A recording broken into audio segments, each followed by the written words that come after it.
Hey, what's up, everyone? It's Kyle Henderson, bamainsider.com. I'm actually coming to you from St. Petersburg, Florida, down here on a last-minute beach vacation with the fam before the 2019 football season officially kicks off, which will be this coming Friday. So don't worry, I'll be back in time. Alabama will have their first practice on Friday, which I believe is August 2nd, and then Media Day will be on Saturday, August 3rd. You can catch all the coverage back at bamainsider.com. It's going to be interesting to see on Saturday, Media Day, because you're going to get an opportunity to hear from new defensive coordinator Pete Golding, who's officially now the defensive coordinator, and also from Steve Sarkisian, who enters his first year as the Alabama offensive coordinator. Really excited to get to hear from those guys. I mean, as you know, in the Alabama media market, you do not get to speak to assistant coaches during the season or during the springtime. So Media Day is the only opportunity that we get to talk with these assistant coaches. Now, I will say during playoffs and bowl games, you do get to talk to those coaches, but it is a rarity. So stay tuned for coverage, and each of them will have a press conference, and I'll load those right here on our YouTube channel. Thanks for joining us, and thanks for subscribing. You can probably hear the seagulls in the background. Thanks for subscribing on YouTube. We sincerely appreciate you guys giving us an opportunity to earn your business at bamainsider.com. Remember, if you want a free taste of the 30 days behind the premium paywall, the promo code at sign up is simply Roll Tide, and you can also hit me up if you're a college student. Hey, we've all been there, so hit me up, Kyle at bamainsider.com. I think today I wanted to talk about a couple of transfer notes, and then kind of talk about some question marks going into Friday's first practice. And I think let's talk about Eyabi Anoma and what I heard regarding Anoma and what it means moving forward for the Crimson Tide. So if we look at the backstory, which I posted on bamainsider.com, you can see that he did enter his name in the transfer portal in February. Now, that he was in the transfer portal for just one day, talked with Nick Saban, and Saban was able to sway him to stay at Alabama. And Anoma competed in A-Day and spring football and looked good. And Saban said that he was going to school, he was, doing the right things. And then in the summertime, not sure what exactly transpired. There's been a lot of reports that said that he was either suspended from the team. Some say that he was even kicked off the team. I haven't been able to confirm any of those reports. But just recently, he took off to Washington, D.C., and then a couple days later, he enters the NCAA transfer portal. So does that mean that Eyabi Anoma is coming back to Alabama? It doesn't appear so. So what does that mean for Anoma?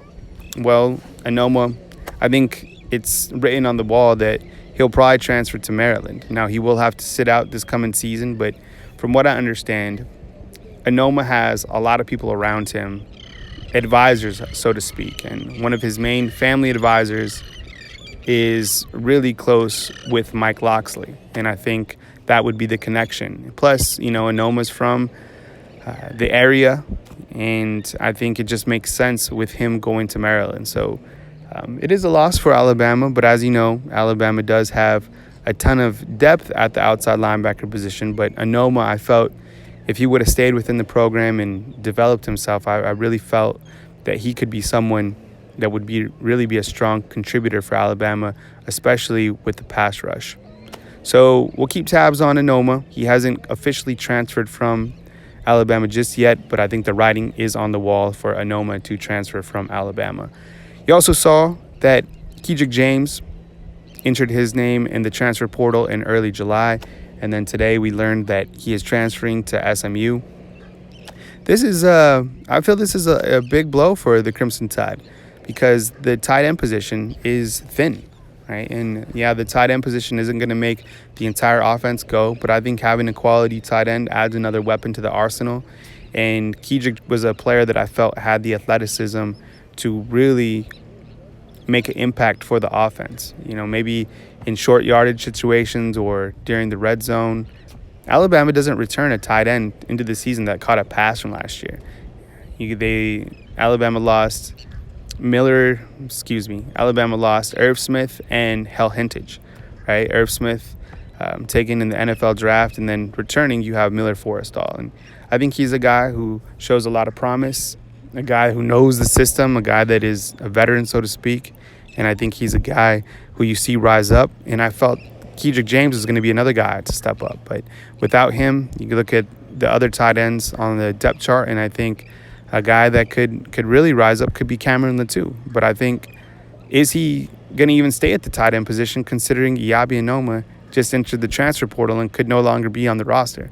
So I like what I saw from Cameron Latou during the springtime, but I guess we'll have to figure out if he's going to stay there or if it was more an experiment for Latou to stay at tight end for just the springtime. So that's to be determined. Other tight ends, I know you guys are really excited about Jahlil Billingsley coming in as a summer enrollee. I haven't had the chance to check him out yet, so he's one of the guys that I'll have my eye on during the first couple days of camp. You also have Major Tennyson. He's a big, possession type tight end, and then you have Giles Amos, who's a senior. I believe he's a walk-on senior, and he turned heads a couple times during the springtime. So Giles Amos could potentially be a sleeper, and then you have a couple other guys in that tight end fold, but we'll certainly bring you coverage and some analysis from what we see from the tight end position. And I know it's not dire straits if Alabama doesn't have a playmaking tight end, but it does add another weapon to the offense. Again, thanks for joining us. Seagulls in the background. I'm coming to you from St. Petersburg in Florida, where it's absolutely beautiful. I recommend you guys make it down here if you can. And if you've been here before, I'd recommend you guys dropping some places to eat in the comment box. I went and checked out a smoked fish restaurant, and it was quite nice. Baby, what was the place where we ate at? Ted Peters Smokehouse. Ted Peters Smokehouse. So I got the smoked salmon, and it was delicious. So be sure and check it out. I guess the other question marks that I have going into the 2019 season as we get closer to fall camp. I don't really have any major question marks from the offensive side. I guess I really want to see what shakes out with the offensive line. When you look at the guard position, you have Emil Iyikior, you have Deontay Brown, and you have Evan Neal. Evan Neal looked fantastic during the springtime, 6'7", 360-pound guard, but is he really going to play guard? Is he really going to start at guard? Is he that athletic enough to play guard at Alabama? So I want to see that position battle between him and Emil Iyikior, who a lot of people are really excited about, and I think he's probably one of the more underrated offensive linemen coming back from last season. And then you also have Deontay Brown, and Deontay Brown, he really had a great ending 2018 season, but as you know, he's suspended for the first 4 games of this coming season. So the position battle is between Emil Iyikior and Evan Neal for now, but Deontay Brown is also going to be back in the mix. Now with Deontay Brown, he's someone that certainly provided some large holes when he's out there for the running backs. I mean, he's definitely an upgrade to Alabama's run game, and I think he's a guy. You hear that bird? It's like right here. He's a guy that certainly adds, a lot of power to that offensive line. So let's keep tabs on Deontay Brown. I guess another player that I'm interested to see regarding the offensive line is Chris Owens, who will take over at the center position.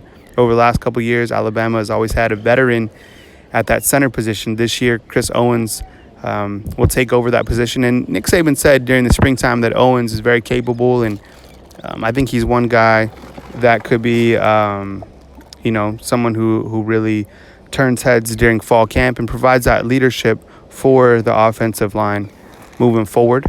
Matt Womack, I guess, is another guy who I'm really excited to see. He returns after being a little bit injury plagued over the last couple years, and he could be another guy that could be a great added addition in terms of the veteran leadership that he should have being a senior. And can you imagine if you have Matt Womack and Jedrick Wills out on that same side, the right side of the field? That could be a great combination, great tandem for the running game in terms of blocking for Tua. That would be guarding Tua's blind side. So I think Matt Womack is certainly a guy that I'm eager to see. A lot of shakeup with the offensive line this year. And as you know, on the outside, with the wide receivers coming back, there's so much talent, so much depth. We've talked about those guys all the time. I mean, Jerry Jeudy, Henry Ruggs, Devontae Smith, Jalen Waddle. I know you guys are really excited to see Terrell Shavers and what he can do, but I think, he's going to be good. He's going to definitely get his time on the field, but just not quite yet.